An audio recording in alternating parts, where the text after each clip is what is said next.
ਹਲਕਾ 101 ਚ ਕਿਹੜੇ ਬੰਦਿਆਂ ਨੇ ਕਾਗਜ਼ ਜਮ੍ਹਾਂ ਕਰਵਾਏ ਆ, ਕਿਹੜੇ ਬੰਦੇ ਜਿਹੜੇ ਆ ਉਹ ਕਾਗਜ਼ ਜਮ੍ਹਾਂ ਨਹੀਂ ਕਰਵਾਏ ਤੇ ਉਹ ਭੱਜ ਭੁੱਜ ਗਏ ਆ। ਕਿਆਬਾਨ ਕਲੋਨੀ, ਛੋਟਾ ਮਾਨਾ ਵਾਲਾ, ਮਲਕਪੁਰਾ, ਢੁੱਡੀ ਵਾਲਾ, ਜਿੱਥੇ ਦੇ ਸਾਡੇ ਸਾਬਕਾ ਐਮਐਨਏ ਸੀ, ਨਿਹਮਤ ਕਲੋਨੀ, ਡੀ ਗਰਾਊਂਡ ਦਾ ਪੋਸ਼ ਇਲਾਕਾ ਵੀ ਇਹਦੇ ਜਾਂਦਾ, ਪੀਪਲਸ ਕਲੋਨੀ।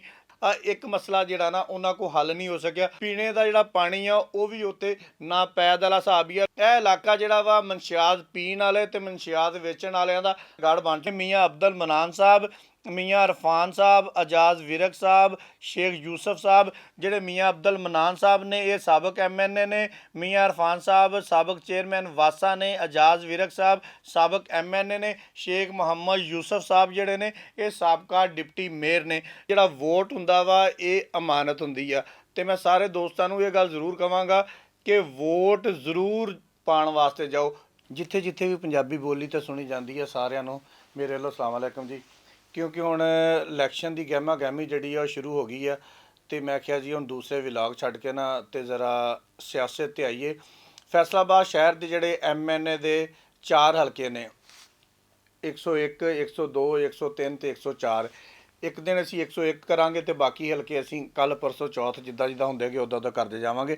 ਇਹਦੇ ਵਿੱਚ ਕਿਹੜੇ ਬੰਦਿਆਂ ਨੇ ਕਾਗਜ਼ ਜਮ੍ਹਾਂ ਕਰਵਾਏ ਆ, ਕਿਹੜੇ ਬੰਦੇ ਜਿਹੜੇ ਆ ਉਹ ਕਾਗਜ਼ ਜਮ੍ਹਾਂ ਨਹੀਂ ਕਰਵਾਏ ਤੇ ਉਹ ਭੱਜ ਭੁੱਜ ਗਏ ਆ, ਉਹ ਸਾਰੀ ਡਿਸਕਸ ਜਿਹੜੀ ਆ ਨਾ ਆਪਾਂ ਕੋਸ਼ਿਸ਼ ਕਰਾਂਗੇ ਕਿ 5-7 ਮਿੰਟਾਂ ਦੇ ਵਿੱਚ ਕਵਰ ਕਰ ਲਈਏ ਤੇ ਹੁਣ ਟਾਈਮ ਜ਼ਾਇਆ ਨਾ ਕਰੀਏ। ਸਭ ਤੋਂ ਪਹਿਲੇ ਅਸੀਂ ਗੱਲ ਕਰਦੇ ਹਾਂ ਜੀ ਹਲਕਾ 101।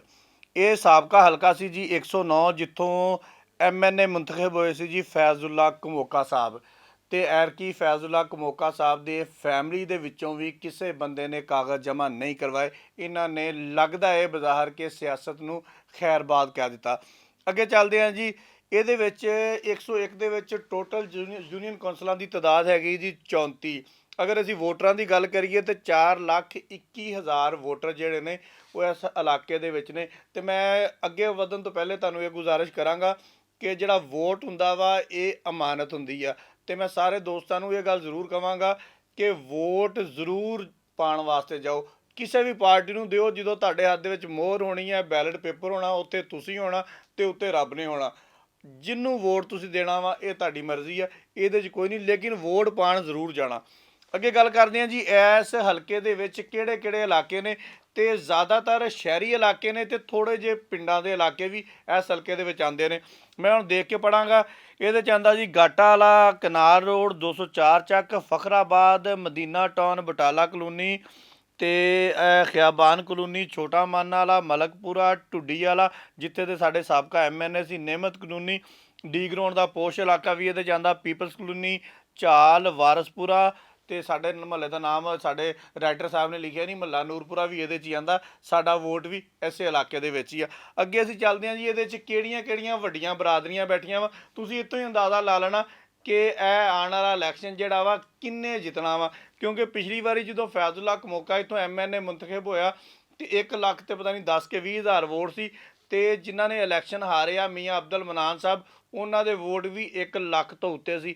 ਲਿਹਾਜ਼ਾ ਇੱਥੇ ਅਰਾਈ ਬਰਾਦਰੀ ਦੇ ਵੋਟ ਸਭ ਤੋਂ ਜ਼ਿਆਦਾ ਨੇ। ਦੂਸਰੇ ਨੰਬਰ 'ਤੇ ਬਰਾਦਰੀ ਆਉਂਦੀ ਹੈ ਜੀ ਡੋਗਰ, ਰਾਜਪੂਤ, ਕਮੋਕਾ, ਰਹਿਮਾਨੀ, ਵੱਟੂ ਤੇ ਦੀਗਰ ਬਰਾਦਰੀਆਂ ਜਿਹੜੀਆਂ ਉਹ ਇੱਥੇ ਬੈਠੀਆਂ ਹੋਈਆਂ ਨੇ, ਜਿਨ੍ਹਾਂ ਦਾ ਕਾਫੀ ਅਸਰੋ ਰਸੂਖ ਵੀ ਇੱਥੇ ਹੈਗਾ ਵਾ।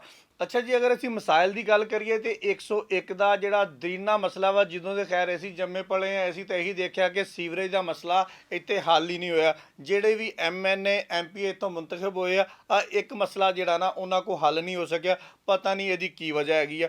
ਪੀਣੇ ਦਾ ਜਿਹੜਾ ਪਾਣੀ ਆ ਉਹ ਵੀ ਉੱਤੇ ਨਾ ਪੈਦ ਵਾਲਾ ਹਿਸਾਬ ਹੀ ਆ। ਲੋਕੀ ਉਹ ਜਿਹੜੀ ਮਛਲੀ ਫਾਰਮ ਵਾਲੀ ਨਹਿਰ ਆ ਜਾਂ ਆ ਸਾਡੀ ਵੱਡੀ ਨਹਿਰ ਆ, ਇੱਥੋਂ ਜਾ ਕੇ ਆਪਣੇ ਕੈਨ ਭਰਦੇ ਆ ਤੇ ਘਰ ਲਿਆ ਕੇ ਪੀ ਲੈਂਦੇ ਆ। ਸਭ ਤੋਂ ਦੂਸਰਾ ਅਹਿਮ ਮਸਲਾ ਇੱਥੇ ਹੈਗਾ ਜੀ ਮਨਸ਼ਿਆਤ ਦਾ। ਇਹ ਇਲਾਕਾ ਜਿਹੜਾ ਵਾ ਮਨਸ਼ਿਆਤ ਪੀਣ ਵਾਲੇ ਤੇ ਮਨਸ਼ਿਆਤ ਵੇਚਣ ਵਾਲਿਆਂ ਦਾ ਗੜ ਬਣ ਚੁੱਕਿਆ। ਅਗਰ ਤੁਸੀਂ ਢੁੱਡੀ ਵਾਲੇ ਰੋਡ ਤੇ ਜਾਓ ਜਾਂ ਮਲਕਪੁਰੇ ਵੱਲ ਨੂੰ ਜਾਓ ਤੇ ਜਗ੍ਹਾ ਦੇ ਉੱਤੇ ਨਸ਼ਈ ਬੈਠੇ, ਕੋਈ ਪੰਨੀ ਲਾ ਰਿਹਾ, ਕੋਈ ਟੀਕਾ ਲਾ ਰਿਹਾ, ਕੋਈ ਪੁੱਛਣ ਵਾਲਾ ਨਹੀਂ, ਕੋਈ ਦੱਸਣ ਵਾਲਾ ਨਹੀਂ। ਜੜ੍ਹਾਂ ਵਾਲੇ ਰੋਡ ਦੇ ਉੱਪਰ ਇੰਨੇ ਕੁ ਮੈਡੀਕਲ ਸਟੋਰ ਨੇ ਜਿਹੜੇ ਸ਼ਰੇਆਮ ਜਿਹੜਾ ਨਾ ਮਨਸ਼ਿਆਤ ਵੇਚ ਰਹੇ ਨੇ, ਟੀਕੇ ਵੇਚ ਰਹੇ ਨੇ, ਲੇਕਿਨ ਕੋਈ ਪੁੱਛਣ ਦੱਸਣ ਵਾਲਾ ਨਹੀਂ। ਬਿਲਕੁਲ ਜਿਹੜੇ ਨਾ ਬੇਕਾਰ ਨੇ। ਇਹ ਮਸਲਾ ਇੰਤਹਾਈ ਅਹਿਮ ਆ, ਲਿਹਾਜ਼ਾ ਆਉਣ ਵਾਲੇ ਵਕਤ ਦੇ ਵਿੱਚ ਜਦੋਂ ਤੁਹਾਡੇ ਕੋਲ ਕੋਈ ਉਮੀਦਵਾਰ ਆਂਦਾ ਵਾ ਉਹਨੂੰ ਰਿਕਵੈਸਟ ਕਰਨਾ ਕਿ ਇੱਕ ਤਾਂ ਪਾਣੀ ਦਾ ਮਸਲਾ ਹੱਲ ਕਰਾਓ, ਦੂਸਰਾ ਹੈ ਮਨਸ਼ਿਆਤ ਦਾ ਮਸਲਾ ਤਾਂ ਹੱਲ ਕਰਵਾਓ ਨਾ। ਜਾਂ ਤਾਂ ਫਿਰ ਇਹ ਆਪ ਵਿਕਾਉਂਦੇ ਨੇ, ਅਗਰ ਇਹ ਆਪ ਨਹੀਂ ਵਿਕਾਉਂਦੇ ਤੇ ਖੁਦਾਰਾ ਇਸ ਇਲੈਕਸ਼ਨ ਦੇ ਵਿੱਚ ਇਸ ਮਸਲੇ ਦਾ ਹੱਲ ਬਹੁਤ ਜ਼ਰੂਰੀ ਹੈਗਾ ਵਾ। ਚਲੋ ਜੀ ਅੱਗੇ ਅਸੀਂ ਚੱਲਦੇ ਹਾਂ ਜੀ। ਜਿਹੜੇ ਅਕਲੀਅਤ ਨੇ ਫੈਸਲਾਬਾਦ ਦੇ ਅੰਦਰ ਮਸੀਹ ਬਰਾਦਰੀ, ਉਹਨਾਂ ਦਾ ਸਭ ਤੋਂ ਜ਼ਿਆਦਾ ਵੋਟ ਵੀ ਐਸੇ ਇਲਾਕੇ ਦੇ ਵਿੱਚ ਵਾਰਸਪੁਰਾ, ਮਰੀਆਬਾਦ ਤੇ ਯੂਸਫਾਬਾਦ ਦੇ ਵਿੱਚ ਅਕਲੀਅਤ ਬਰਾਦਰੀ ਬਹੁਤ ਜ਼ਿਆਦਾ ਬੈਠੀ ਹੋਈ ਆ। ਇਹਨਾਂ ਦਾ ਵੋਟ ਹਰ ਦਫਾ ਹੀ ਜਿਹੜਾ ਜਿਹਨੂੰ ਕਹਿੰਦੇ ਨਾ ਫਾਈਨਲ ਰਾਉਂਡ ਦਾ ਕੰਮ ਜਿਹੜਾ ਕਿਰਦਾਰ ਅਦਾ ਕਰਦਾ ਵਾ। ਤੇ ਐਰਕੀ ਵੀ ਅਸੀਂ ਇਹੀ ਮਹਿਸੂਸ ਕਰ ਰਹੇ ਹਾਂ ਕਿ ਸਾਡੀ ਅਕਲੀਅਤ ਬਰਾਦਰੀ ਦਾ ਵੋਟ ਜਿਹੜਾ ਵਾ ਉਹ ਇੱਕ ਅਹਿਮ ਪੁਆਇੰਟ ਹੋਵੇਗਾ। ਜਿਸ ਸਾਈਡ ਤੇ ਸਾਡੀ ਅਕਲੀਅਤ ਬਰਾਦਰੀ ਖਲੋਤੀ ਹੋਏਗੀ ਉਹ ਉਮੀਦਵਾਰ ਜਿਹੜਾ ਵਾ ਮੇਰਾ ਨਹੀਂ ਖਿਆਲ ਕਿ ਹਾਰਦਾ ਵਾ, ਉਹ ਜਿੱਦਾਂ ਹੀ ਨਜ਼ਰ ਆਏਗਾ। ਅੱਗੇ ਚੱਲਦੇ ਹਾਂ ਜੀ ਕਿ ਕਿਹੜੇ ਕਿਹੜੇ ਸੀਨੀਅਰ ਤੇ ਨਵੇਂ ਸਿਆਸਤਦਾਨਾਂ ਨੇ ਇੱਥੇ ਕਾਗਜ਼ ਜਮ੍ਹਾਂ ਕਰਵਾਏ ਆ। ਅੱਗੇ ਅਸੀਂ ਚੱਲਦੇ ਹਾਂ ਜੀ ਹੁਣ ਕਿਹੜੇ ਕਿਹੜੇ ਸੀਨੀਅਰ ਸਿਆਸਤਦਾਨ ਤੇ ਨਵੇਂ ਸਿਆਸਤਦਾਨਾਂ ਨੇ ਇੱਥੋਂ ਕਾਗਜ਼ ਜਮ੍ਹਾਂ ਕਰਵਾਏ ਨੇ ਤੇ ਉਮੀਦਵਾਰ ਨੇ ਕਿ ਅਸੀਂ ਇਲੈਕਸ਼ਨ ਲੜਾਂਗੇ ਔਰ ਇਲੈਕਸ਼ਨ ਜਿੱਤਾਂਗੇ। ਅਗਰ ਅਸੀਂ ਇਸ ਹਲਕੇ ਦੇ ਸਾਬਕਾ ਜਿਹੜੇ ਬਾਕੀ ਥੋੜ੍ਹਾ ਜਿਹਾ ਪਿੱਛੇ ਜਾ ਕੇ ਗੱਲ ਕਰੀਏ, ਮੁਸ਼ਤਾਕ ਚੀਮਾ ਸਾਹਿਬ ਇੱਥੋਂ ਇੱਕ ਵਾਰੀ MNA ਮੁੰਤਖਬ ਹੋਏ ਸੀ, ਮੀਆਂ ਮਨਾਨ ਸਾਹਿਬ ਹੋਏ ਸੀ, ਅਜਾਜ਼ ਵਿਰਕ ਸਾਹਿਬ ਹੋਏ ਸੀ ਤੇ ਫੈਜ਼ੁੱਲਾ ਕਮੋਕਾ ਸਾਹਿਬ ਹੋਏ ਸੀ।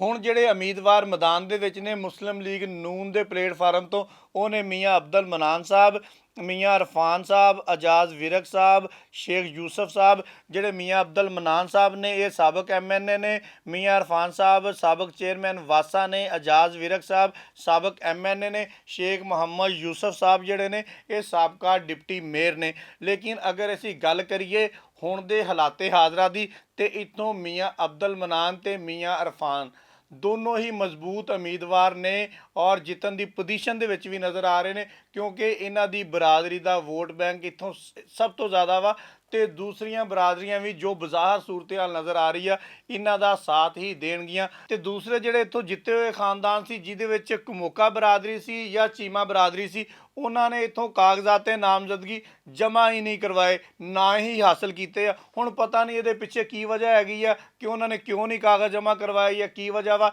ਇਹ ਆਉਣ ਵਾਲੇ ਵਕਤ ਦੇ ਵਿੱਚ ਪਤਾ ਲੱਗੇਗਾ। ਲੇਕਿਨ ਇਸ ਟਾਈਮ ਜਿਹੜੇ ਮਜ਼ਬੂਤ ਉਮੀਦਵਾਰ ਨੇ ਉਹ ਮੀਆਂ ਅਬਦੁਲ ਮਨਾਨ ਸਾਹਿਬ ਤੇ ਮੀਆਂ ਇਰਫਾਨ ਸਾਹਿਬ ਹੀ ਨੇ। ਅੱਗੇ ਅਸੀਂ ਚੱਲਦੇ ਹਾਂ ਜੀ ਕਿ ਦੂਸਰੀ ਕਿਹੜੀ ਪਾਰਟੀ, ਦੂਸਰੀ ਪਾਕਿਸਤਾਨ ਤਹਿਰੀਕ ਇਨਸਾਫ ਦਾ ਬੱਲਾ ਵੀ ਵਾਪਸ ਲੈ ਲਿਆ, ਲੇਕਿਨ ਉਹਦੇ ਸਭ ਤੋਂ ਜ਼ਿਆਦਾ ਉਮੀਦਵਾਰਾਂ ਨੇ NA 101 ਦੇ ਵਿੱਚੋਂ ਕਾਗਜ਼ ਜਮ੍ਹਾਂ ਕਰਵਾਏ ਆ। ਪਹਿਲੇ ਮੈਂ ਇੱਕ ਵਕੀਲ ਰਹਿਨੁਮਾ ਦਾ ਤਜ਼ਕਰਾ ਜ਼ਰੂਰ ਇੱਥੇ ਕਰਾਂਗਾ। ਚੰਗੇਜ਼ ਕਾਕੜ ਸਾਹਿਬ ਨੇ, ਮੈਂਬਰ ਪੰਜਾਬ ਬਾਰ ਨੇ, ਫੈਸਲਾਬਾਦ ਦੇ ਵਕਲਾ ਦਾ ਬਹੁਤ ਬੜਾ ਨਾਮ ਹੈ। ਉਹਨਾਂ ਨੇ ਵੀ ਇੱਥੋਂ ਕਾਗਜ਼ਾਤ ਤੇ ਨਾਮਜ਼ਦਗੀ ਪਹਿਲੇ ਹਾਸਲ ਕੀਤੇ ਤੇ ਫਿਰ ਜਮ੍ਹਾਂ ਕਰਵਾ ਦਿੱਤੇ। ਹੁਣ ਦੇਖੋ ਕਿ ਇਹਨਾਂ ਨੂੰ ਟਿਕਟ ਕਿਹੜੀ ਪਾਰਟੀ ਦਾ ਮਿਲਦਾ ਵਾ। ਨੂਨ ਲੀਗ ਦਾ ਤਾਂ ਮਿਲਣਾ ਨਹੀਂ ਕਿਉਂਕਿ ਉਹ ਟਿਕਟ ਮਿਲ ਚੁੱਕਿਆ। ਅੱਗੇ ਬਾਕੀ ਰਹਿ ਗਿਆ ਕਿ ਉਹਨੂੰ PTI ਟਿਕਟ ਦਿੰਦੀ ਆ ਜਾਂ ਵਕਲਾ ਦਾ ਕੋਈ ਹੋਰ ਫੈਸਲਾ ਹੁੰਦਾ ਵਾ, ਇਹ ਬਾਅਦ 'ਚ ਫੈਸਲਾ ਹੋਏਗਾ। ਅੱਛਾ ਜੀ ਹੁਣ ਅਸੀਂ ਜਾਣਦੇ ਹਾਂ ਪਾਕਿਸਤਾਨ ਤਹਿਰੀਕ ਇਨਸਾਫ ਦੇ ਜਿਹੜੇ ਮਤਵੱਕਾ ਕੈਂਡੀਡੇਟ ਹੋ ਸਕਦੇ ਨੇ। ਮੁਸਲਿਮ ਲੀਗ ਨੂਨ ਦੇ ਸਿਰਫ 3 ਬੰਦਿਆਂ ਨੇ ਕਾਗਜ਼ ਜਮ੍ਹਾਂ ਕਰਵਾਏ ਆ ਤੇ ਪਾਕਿਸਤਾਨ ਤਹਿਰੀਕ ਇਨਸਾਫ ਦੇ ਤਕਰੀਬਨ 25 ਤੋਂ ਜ਼ਾਇਦ ਉਮੀਦਵਾਰ ਨੇ NA 101 ਦੇ ਵਿੱਚ ਜਿਨ੍ਹਾਂ ਨੇ ਕਾਗਜ਼ ਜਮ੍ਹਾਂ ਕਰਵਾਏ ਆ। ਟਿਕਟ ਕਿਹਨੂੰ ਮਿਲਣਾ ਵਾ ਇਹ ਫੈਸਲਾ ਬਾਅਦ 'ਚ ਹੋਏਗਾ, ਕਿਉਂਕਿ ਫਿਲਹਾਲ ਤਾਂ ਆਪਾਂ ਨੂੰ ਬੱਲੇ ਦੇ ਨਿਸ਼ਾਨ ਦੀ ਫਿਕਰ ਪਈ ਹੋਈ ਆ, ਉਹ ਕਿਹਨੂੰ ਮਿਲਣਾ ਕਿਹਨੂੰ ਨਹੀਂ ਮਿਲਣਾ। ਇਹਦੇ 'ਚ ਜ਼ਿਕਰ ਕਰਾਂਗੇ ਸਭ ਤੋਂ ਪਹਿਲੇ ਮਹਿਬੂਬ ਆਲਮ ਸਿੰਧੂ, ਇਹ ਸਾਬਕਾ ਚੇਅਰਮੈਨ ਨੇ ਵਜ਼ੀਰ ਆਲਾ ਸ਼ਿਕਾਇਤ ਸੈੱਲ ਦੇ। ਉਹ ਤੋਂ ਬਾਅਦ ਸਰਦਾਰ ਨਦੀਮ ਸਾਦਕ ਡੋਗਰ ਨੇ, ਸਾਬਕ ਆਪੋਜੀਸ਼ਨ ਲੀਡਰ ਨੇ ਮਿਊਨਿਸਪਲ ਕਾਰਪੋਰੇਸ਼ਨ ਦੇ ਵਿੱਚ। ਨਦੀਮ ਆਫਤਾਬ ਸੰਧੂ ਸਾਬਕ ਟਿਕਟ ਹੋਲਡਰ ਨੇ।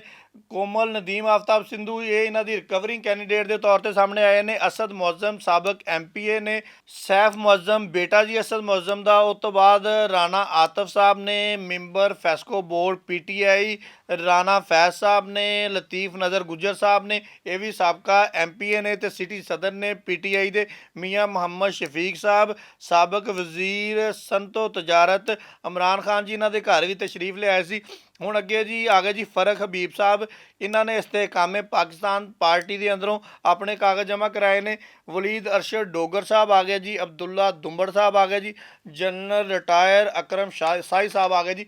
ਇਹ ਉਹ ਬੰਦੇ ਨੇ, ਇਹ ਵਿੱਚੋਂ ਨਾਮ ਮੈਂ ਮੈਨੇਜ ਕਰਤੇ ਕਿਉਂਕਿ ਵਲੌਗ ਜਿਹੜਾ ਉਹ ਲੰਬਾ ਹੋ ਰਿਹਾ ਵਾ। ਇਹ ਉਹ ਲੋਕ ਨੇ 25 ਤੋਂ ਜ਼ਾਇਦ ਜਿਨ੍ਹਾਂ ਨੇ ਪਾਕਿਸਤਾਨ ਤਹਿਰੀਕ ਇਨਸਾਫ ਦੇ ਪਲੇਟਫਾਰਮ ਤੇ ਹੋਣ ਦਾ ਦਾਅਵਾ ਕੀਤਾ ਵਾ ਤੇ ਉਹਨਾਂ ਵੱਲੋਂ ਆਪਣੇ ਕਾਗਜ਼ ਜਮ੍ਹਾਂ ਕਰਵਾਏ ਨੇ। ਟਿਕਟ ਕਿਹਨੂੰ ਮਿਲਣਾ ਵਾ ਇਹ ਅੱਲਾ ਬਿਹਤਰ ਜਾਣਦਾ, ਕਿਉਂਕਿ ਜਿਹੜੇ ਇੱਥੋਂ ਪਾਕਿਸਤਾਨ ਤਹਿਰੀਕ ਇਨਸਾਫ ਦੇ ਸਾਬਕ MNA ਸੀ ਫੈਜ਼ੁੱਲਾ ਕਮੋਕਾ ਸਾਹਿਬ, ਉਹਨਾਂ ਦੇ ਖਾਨਦਾਨ ਦੇ ਅੰਦਰੋਂ ਹੀ ਕਿਸੇ ਨੇ ਕਾਗਜ਼ ਨਹੀਂ ਜਮ੍ਹਾਂ ਕਰਵਾਏ, ਨਾ ਹੀ ਉਹਨਾਂ ਨੇ ਕਾਗਜ਼ ਜਮ੍ਹਾਂ ਕਰਵਾਏ ਆ।